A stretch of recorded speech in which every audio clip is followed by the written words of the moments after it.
সারা জীবন যাদের জন্য করলেন তারা আপনার মনের মতো হয়নি। একটি তুলসী আর একটু জল ভগবান নিজেকে বিক্রি করে দেয় তার কাছে।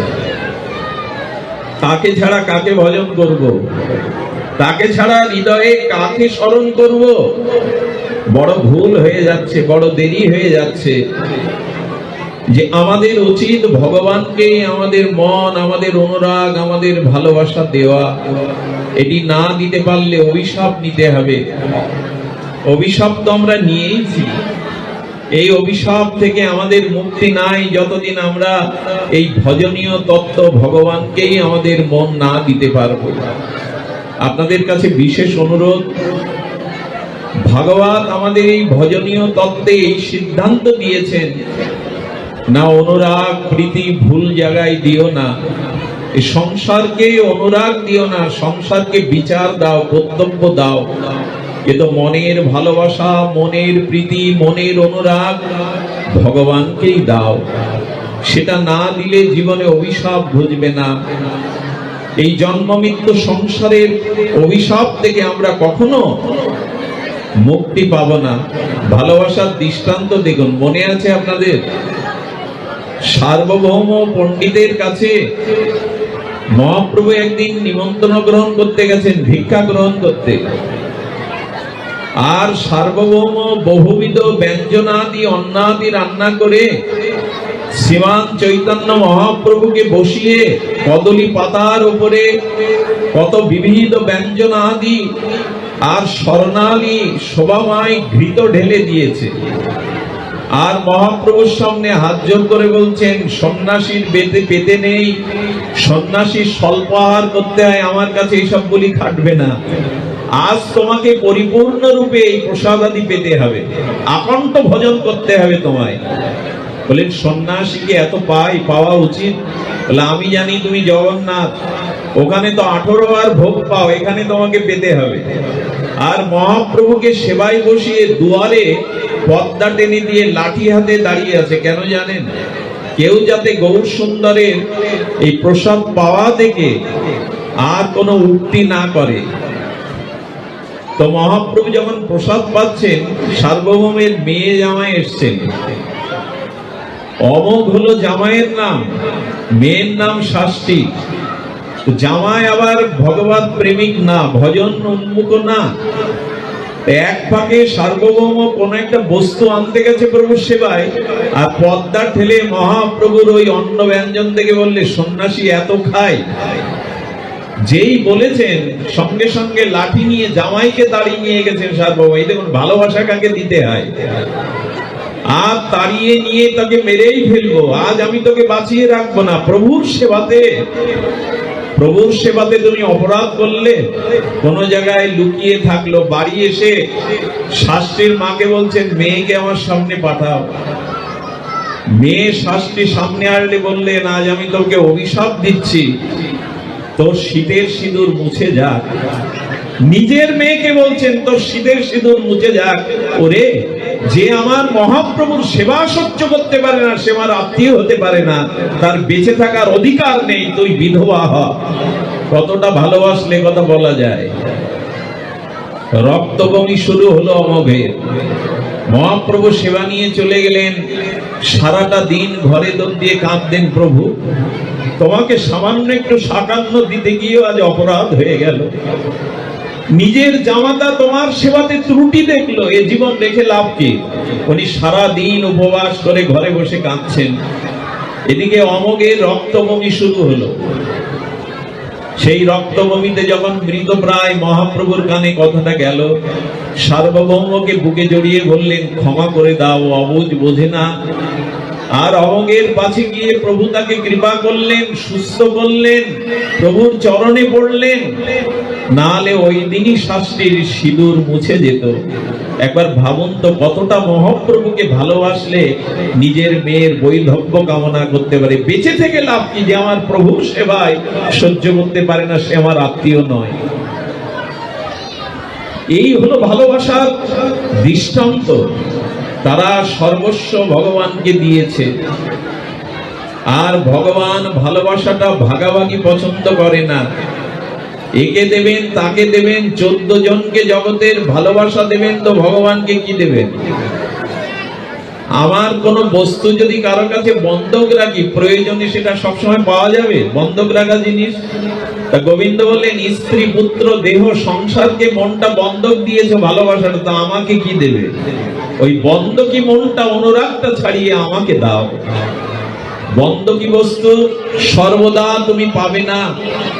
এই জন্য আপনাদের অনুরোধ করব, সংসারকে বুদ্ধিটা দিন, বিচারকে দিন, কিন্তু ভালোবাসাটা, অনুরাগটা ভগবানকে দিন, না হলে বড় ক্ষতি হয়ে যাবে। একটু যদি ভালোবাসা ভগবানকে দেওয়া যায়, কি হয় শুনুন। আহা, আমাকে এই হরিবাসর সংকীর্তনের যিনি আচার্য, তিনি বলছিলেন একটা ঘটনা উল্লেখ করতে। ওনার কথা রাখার জন্য পূর্বে বহুবার আলোচিত চর্চিত হয়েছে, তবু আরেকবার বলি। যদি ভগবানে আপনি ভালোবাসা অর্পণ করতে চান, তার প্রথম সোপান, প্রথম উপায় হলো সাধুমুখে হরি কথা শুনুন। ভগবানের অসমর্থ নাম রূপ লীলা যতদিন সাধুমুখে না শুনবেন, ততদিন মনের গতি ভগবানের দিকে যাবে না, অনুরাগ ভগবানের দিকে যাবে। তো তার কারণ বলি, একটু রামচরিত মানুষে চলুন। আপনারা জানেন, রাঘবেন্দ্র সরকার মর্যাদা পুরুষোত্তম রামচন্দ্র লক্ষণজিকে নিয়ে, জগৎ জননী মাকে নিয়ে যেদিন বনবাসে যান, সেদিন গঙ্গার এপারে একটি রাত উনি যাপন করেছিলেন। গঙ্গার এপারে এটা ছিল গোহাক চণ্ডালের রাজ্য। তো গোহাক চণ্ডাল ওনার মিতা, বন্ধু, সখা, কিন্তু তার গৃহে যাননি, যেহেতু বনবাসী প্রভু। তাই নদীর তীরে বসে বসে আর কুশ বা ঘাসের চাটাই করে প্রভুকে ওইখানে বসতে দিয়েছিলেন গোহাক চণ্ডাল। লক্ষণ জেগেছিলেন, আর গোহাক চণ্ডাল মিতা সবাইকে গঙ্গার তীরে বসে সারা রাত রাম মহিমা শ্রবণ করালেন। একটু ধ্যান দিন। সেই রাম গুণগাথা, রাম চরিত্র গাথা শুনছেন এক কাঙাল দরিদ্র মাঝি, এনার নাম মাধব।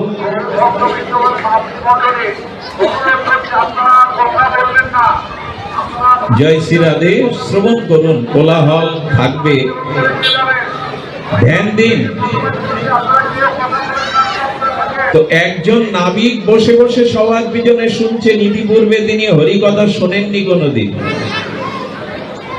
আর সেই মাধব, যিনি নাবিক, ওই গঙ্গার খেয়াঘাটের একজন নাবিক মাত্র, ভাঙা তরীর নাবিক, তিনি সারা রাত জেগে জেগে প্রভু রামচন্দ্রের লীলা মহিমা কথা শ্রবণ করছেন গোহাক চণ্ডালের মুখে। তিনি ভগবানের প্রিয় মিতা, সখা। ভোরের সূর্য উদয়ের আগে গোহাক চণ্ডালের চরণে প্রণাম করে মাধব পান্ডি বলছেন, মহারাজ, এই দরিদ্র পাটনি একদিন আপনার জীবন বাঁচিয়েছিল জঙ্গলে, মনে আছে? বলে, হ্যাঁ মাধব, আমার মনে আছে। তা আপনি আমাকে কিছু দিতে চেয়েছিলেন, স্মরণে আছে? বলে, মাধব আছে। বলে, আজকে সেই চাইবার দিন। দেখুন, এই খেয়াঘাটে যতগুলো নৌকা আছে, সব থেকে ভাঙা নৌকাটা আমার, ছিদ্র নৌকাটা আমার।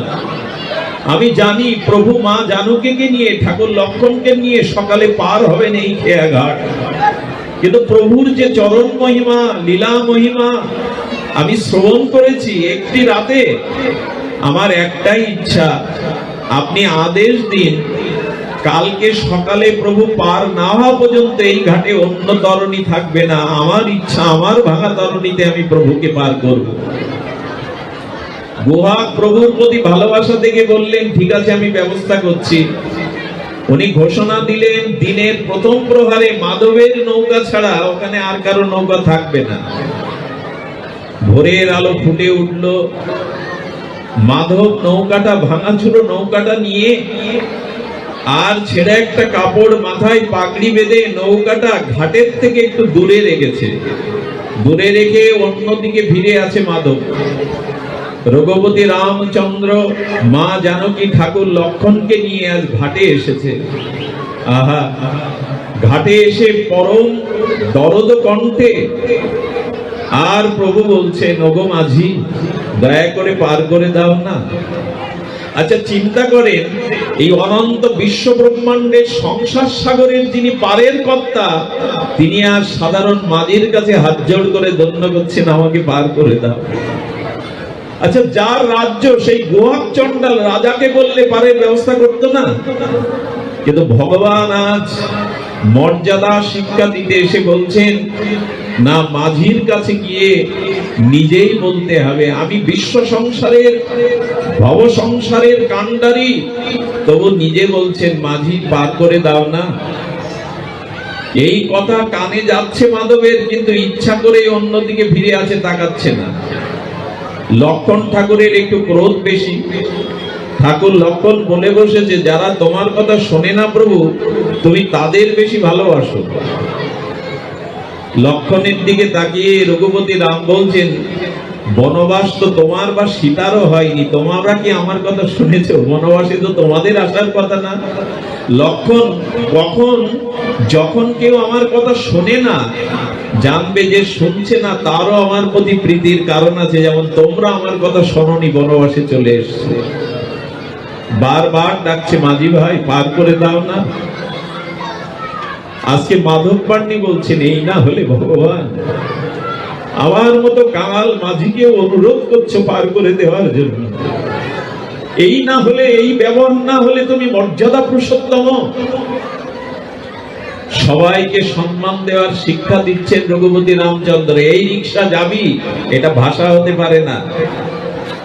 সবাইকে সম্মান দেওয়ার কথা শেখাচ্ছেন রঘুপতি মর্যাদা পুরুষোত্তম রামচন্দ্র। মাধবকে বারবার যখন ডাকছেন, ভগবান ডাকছেন আর ভক্তকে। মাধব তরিকানা কুলে এনে বলছেন, প্রভু কি বলবে বলো। বলে, আমাকে দয়া করে পার করে দাও। বাচ্চাগুলিকে সরান না, ওই যে খেলা করছে বাচ্চারা, ওই পাশে বাচ্চারা খেলা করছে, ওদের একটু দূরে সরে যেতে বলবে।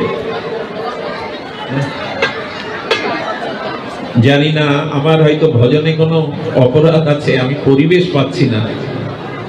তো মাধব পাটনি কি করেছেন, বললেন, প্রভু আপনি বলুন। লক্ষণ ঠাকুর বলছেন, এতক্ষণ ধরে ডাকছেন তা আপনি শুনতে পাননি? বলে, ঠাকুর লক্ষণ আমি শুনেছিলাম, কিন্তু উত্তর দেয়নি।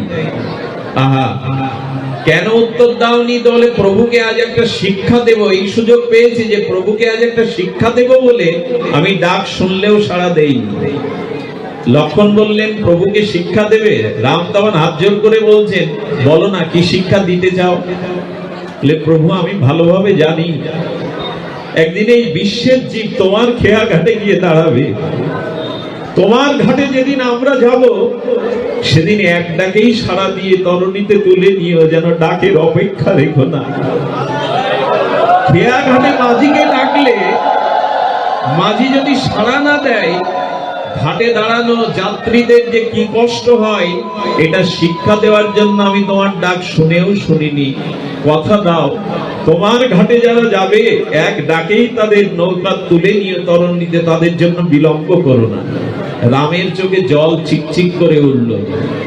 আহা, মাধব আমি কথা দিচ্ছি, আমার বৈতরণী ঘাটে যারা যাবে, সেদিন আমিও তাদের এক ডাকেই তুলে নেব, বিলম্ব করব না। কিন্তু আমাকে তো পার করে দাও। প্রভুকে সামনে দেখছে, নয়ন অবিরাম মর্যাদা পুরুষোত্তম, সেই ভক্তিকে, বৈরাগ্যকে আর জ্ঞানমূর্তি ভগবানকে দেখতে বলছেন, আমি একটু কথার পাকে যদি প্রভুকে কিছুক্ষণ নয়নের সম্মুখে আটকানো যায়। বলে, প্রভু আমি তোমায় পার করব না। আর এই নৌকায় কেন, অদূরে চলে যাও, ওখানে মাজা সমান জল আছে, তুমি পার হতে পারবে গঙ্গা।